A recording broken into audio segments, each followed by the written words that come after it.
Bonjour, je m'appelle Aurélie, je suis le GPS de Camping Car TV. Bonjour Aurélie, bonjour les télénautes, bonjour les camping-caristes curieux, respectueux et généreux.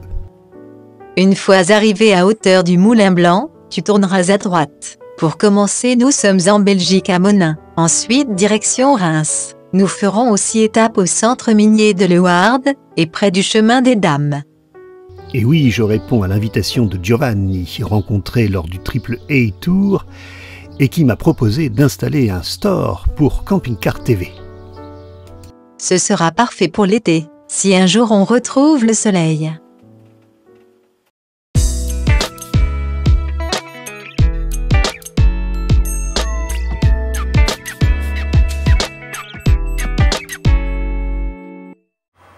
Bonjour Giovanni Silo.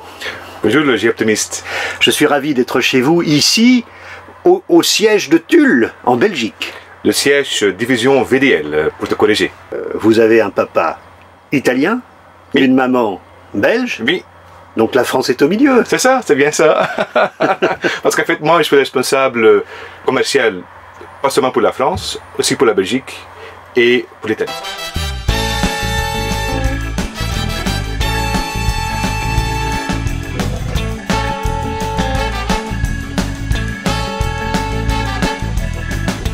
Alors j'étais venu vous rencontrer avec le Triple A Tour il y a quelques semaines. Oui.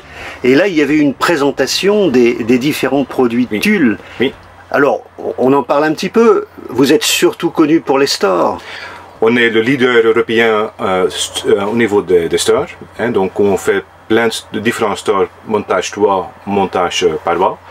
Et les stores Tulle sont surtout connus pour leur qualité excellente. Oui, parce que ce qui fait la qualité d'un store, c'est le fait que la toile soit bien tendue. En fait, le seul but d'un store, c'est tendre bien une toile. Et donc là, si on touche une toile Tulle, d'un store Tulle, on va toujours voir qu'elle est toujours très bien tendue. C'est ultra important, surtout au niveau de la résistance au vent, la résistance à la pluie.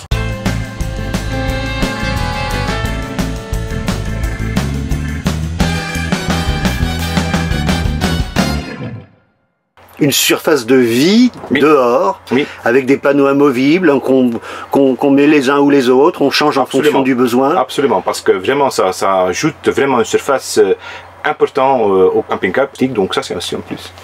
Et puis alors il y a aussi des petits produits amusants qui permettent de ranger facilement ses chaussures ou de. Il y a plein de petits produits comme ça. On a aussi donc toute une gamme de cargo management comme nous on l'appelle, donc des ranges chaussures, des trousses de toilettes, des choses pour ranger plein de choses dans le camping-car, toujours pour aider au plus le camping-cariste à avoir plus de confort dans son véhicule. Alors grâce à vous, Camping Car TV va avoir son store, il est en train d'être posé. Combien de temps vous mettez pour poser un store sur un camping-car? Ça dépend, hein, mais ça va d'une demi-heure jusqu'à 2 heures, ça dépend ça dépend la difficulté du montage, parce qu'il y a quand même chaque véhicule à certaines spécifications, parfois c'est compliqué, ça peut être très compliqué. Alors est-ce qu'on vous retrouvera au Salon du Bourget? À tous les camping-caristes sont toujours les bienvenus chez nous, où je serai là, où on peut vous expliquer en plus en détail tous nos produits. Merci beaucoup Giovanni. Ben, je te remercie beaucoup, moi aussi. Salut. Coucou les mecs. Allez, petit coucou les gars. À l'anglaise alors on va faire. À l'anglaise, ouais. À l'anglaise. On veut se voir sur YouTube. C'est la reine d'Angleterre. On veut se voir sur YouTube. Hein. Que ferait-on sans YouTube? Et sans GPS? Oui, bien sûr. L'application Camping Car TV réunit les deux fonctions, et bien plus encore. Elle est désormais gratuite. Dans votre main, partout, visionnez et retrouvez tous les reportages du G-Optimiste. Et comme par exemple ce reportage qui sera dès demain géolocalisé dans l'application. Nous venons d'arriver au centre historique minier de Leeuwarden, où les camping-caristes trouveront de quoi stationner facilement pour visiter.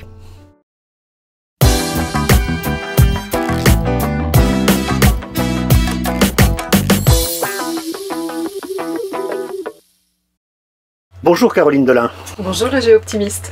Je suis ravi d'être chez vous. On est dans le nord, dans le bassin minier du Pas-de-Calais. Du Nord-Pas-de-Calais, oui. Le bassin minier du Nord-Pas-de-Calais. Je suis chargée de communication au centre historique minier, ici à Leeuwarden.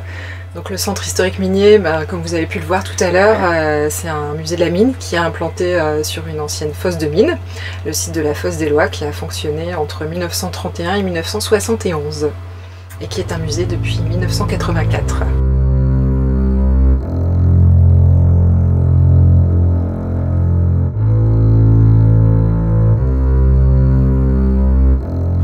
L'épopée du charbon dans la région Nord-Pas-de-Calais a duré 3 siècles, puisqu'on a trouvé du charbon aux alentours de Valenciennes, donc dans l'est du département du Nord, en 1720.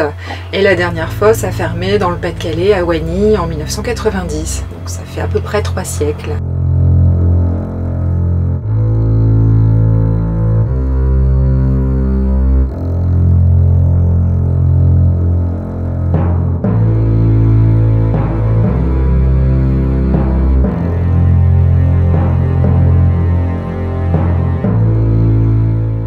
Le visiteur met un casque?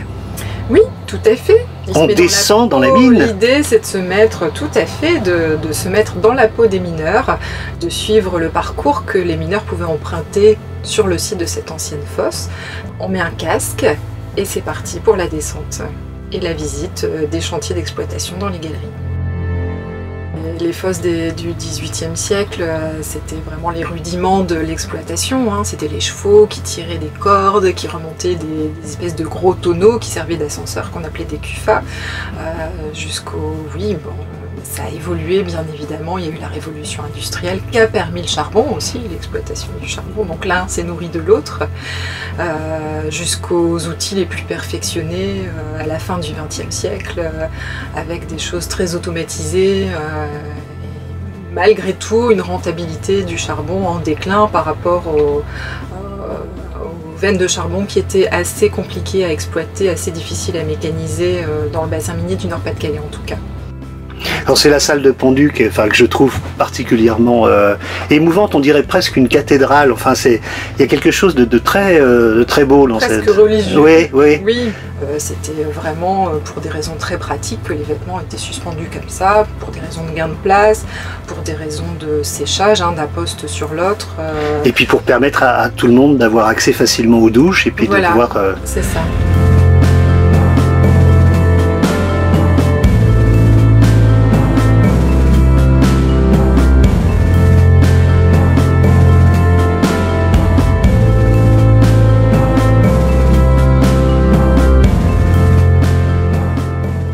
Et puis il y a de temps en temps des témoignages d'anciens. Tout à fait. Au Centre historique minier, nous proposons des rencontres témoignages avec des anciens mineurs qui évoquent leur premier jour à la mine, leurs souvenirs, la sécurité, différents aspects de leur vie tels qu'ils ont pu la connaître au cours de leur parcours professionnel. Alors il y a aussi une expo qui permet de voir l'intérieur d'un coron. Oui, alors on a toute une série d'expositions permanentes que les visiteurs peuvent parcourir librement sur différentes thématiques liées au charbon, depuis la formation du charbon. La première exposition, c'est comment s'est formé le charbon à l'époque du Carbonifère, il y a 345 millions d'années, jusqu'à, oui, à quoi ressemblait la vie des mineurs dans la cité minière, donc avec des reconstitutions d'intérieur, avec des objets de la vie quotidienne, avec de nombreuses photos qui évoquent les différents types de corons qu'on pouvait trouver, les différents loisirs pratiqués par les mineurs, les loisirs sportifs, la musique, la colombophilie.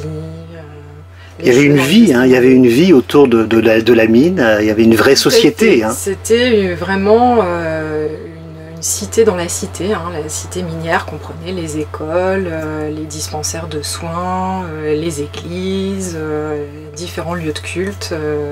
C'était vraiment une cité dans la cité.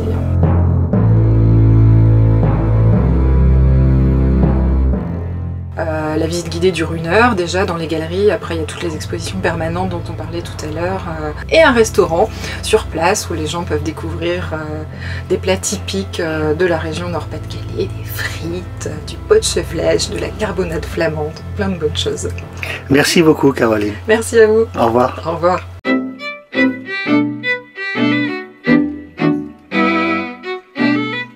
Nous avons poursuivi notre route et au bout de 2 heures, nous voilà à Corbeny. C'est la rubrique En passant, que vous aimez bien. Oui, ce sont des petits reportages plus courts qui permettent, en passant, de découvrir une petite aire de service et puis des choses à visiter à proximité. On est au bord d'un petit étang.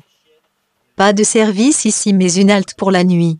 Et aussi un point de départ pour une randonnée à pied ou à bicyclette jusqu'à la tour observatoire du Chemin des Dames.